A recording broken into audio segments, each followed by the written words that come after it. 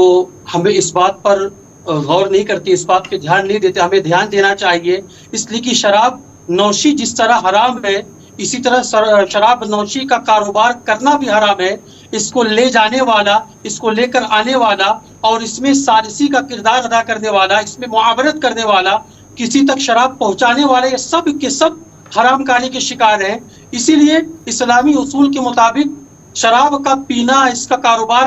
کرنا، اس کا بیچنا اور اس سے آنے والی انکم، اس سے آنے والے جو پیسے ہیں وہ بھی سب کے سب حرام چیزوں میں شمار ہوتے ہیں. لہٰذا ان کا کھانا جائز نہیں، نہ ہی ان پیسوں کو اپنے کسی فلاحی کام میں یا دینی کام میں، اچھے کام میں لگانا بھی جائز نہیں. اس لیے ہمیں اس بات پر دھیان دینا چاہیے کہ نہ صرف یہ کہ ہم ان کے پیسہ لینے سے اجتناب کریں بلکہ جب ان کے یہاں جائیں تو ان کو ایک پیغام بھی دیں ساتھ میں کہ دیکھیے آپ فلاں کام کرتے ہیں، فلاں کاروبار کرتے ہیں، دیکھیے آپ شراب بیچتے ہیں اور اس کا پیسہ نہ آپ کے لیے کھانا جائز ہے، نہ ہمارے فلاحی کام میں آپ کو دینا جائز ہے، نہ ہمارے لیے لینا جائز ہے. اس لیے ہم اس کو نہیں لے سکتے اور آپ بھی اس کام کو بند کر دیجئے. اس طرح اگر ہم جب چندہ لینے جاتے ہیں، ہمارے مساجد چندہ لینے جاتے ہیں تو اس طرح ان کو ایک حرام کاری سے بچانے کا بھی کام کریں گے اور